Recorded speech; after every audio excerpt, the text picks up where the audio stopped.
दोस्तों, ये कहानी एक फौजी सतवीर की है जो फौज में ऑफिसर था। एक दिन सतवीर ने अपने घर पर फोन किया और अपनी माँ को बताया कि वो अगले महीने की 1 तारीख को 1 महीने की छुट्टी लेकर घर आ रहा है।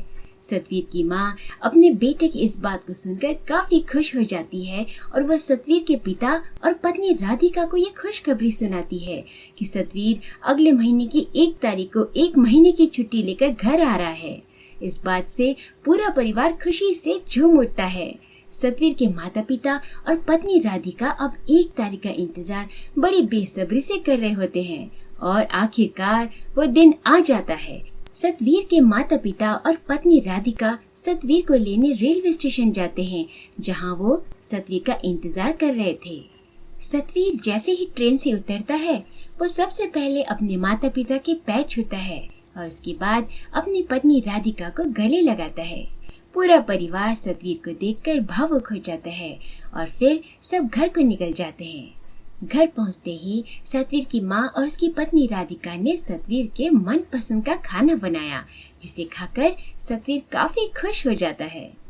दिन निकलता गया और एक दिन अचानक से सतवीर की पत्नी राधिका घर का काम करते करते बेहोश हो जाती है और सतवीर और उसके माता पिता राधिका को तुरंत पास के हॉस्पिटल ले जाते हैं, जहां डॉक्टर ने सतवीर की पत्नी राधिका का चेकअप किया और सतवीर के माता पिता को बताया कि उनकी बहू जल्द ही माँ बनने वाली है। ये खबर सुनकर मानो पूरे परिवार में जैसे खुशी की लहर सी आ गई हो। सतवीर की माँ ने अपनी बहू राधिका की नजर उतारी और फिर उसे घर ले गए।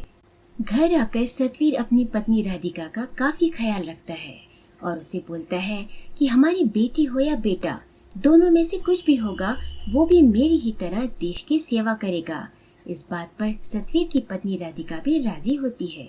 दिन निकलते गए और कुछ दिन बाद अचानक से मिलिट्री की तरफ से सतवीर के लिए एक फोन आता है और सतवीर परिवार वालों को बताता है कि उसकी छुट्टियां कैंसिल हो गई हैं, क्योंकि बॉर्डर में जंग शुरू हो गई है और उसे इसके लिए जाना होगा।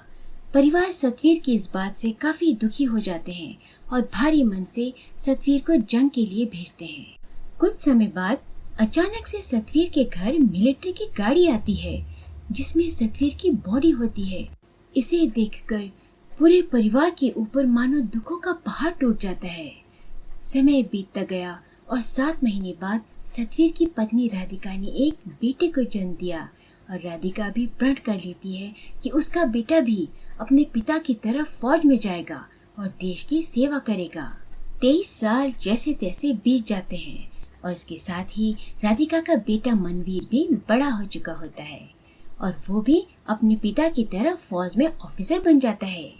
लेकिन तब उसके दादा और दादी इस दुनिया में नहीं रहते हैं और वो अपने पोते को फौज में ऑफिसर बनते हुए नहीं देख पाते हैं। मनवीर की माँ अपने बेटे को फौज में ऑफिसर देखकर काफी खुश हो जाती है और अपनी खुशी के आंसू को रोक नहीं पाती है। राधिका अपने बेटे मनवीर से कहती है कि आज तुम्हारे पिता का सपना पूरा हुआ है।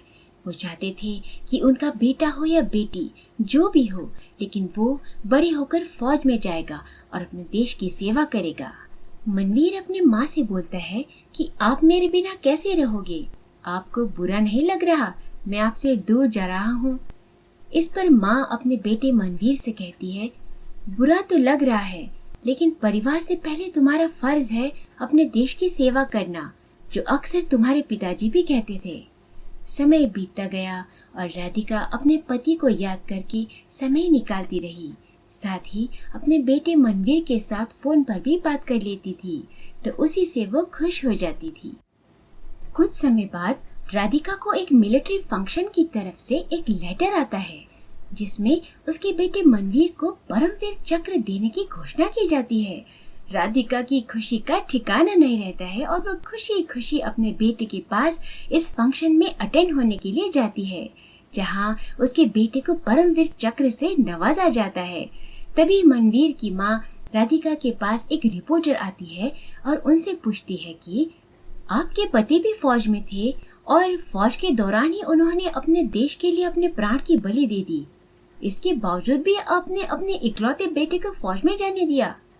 राधिका बताती है कि मनवीर के पिता का सपना था कि उनका बेटा हो या बेटी, जो भी होगा उसे हमने फौज में देश की सेवा करने के लिए भेजना है और आज उनका सपना पूरा हो गया है।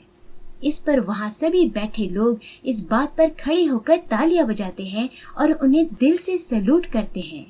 तो दोस्तों, इस कहानी से हमें सीख मिलती है कि फौजी अपने परिवार से पहले अपने देश के बारे में सोचते हैं। दोस्तों, कैसी लगी आपको हमारी वीडियो? हमें कमेंट करके जरूर बताएं। हमें आपके कमेंट का इंतजार बेसब्री से रहेगा। अगर आप इस चैनल में नए हैं तो हमारे चैनल को सब्सक्राइब करना न भूलें, ताकि आपको हमारी लेटेस्ट वीडियो की नोटिफिकेशन मिलते रहें। मिलते हैं दोस्तों अपनी अगली नई वीडियो के साथ। तब तक के लिए धन्यवाद। Thanks for watching.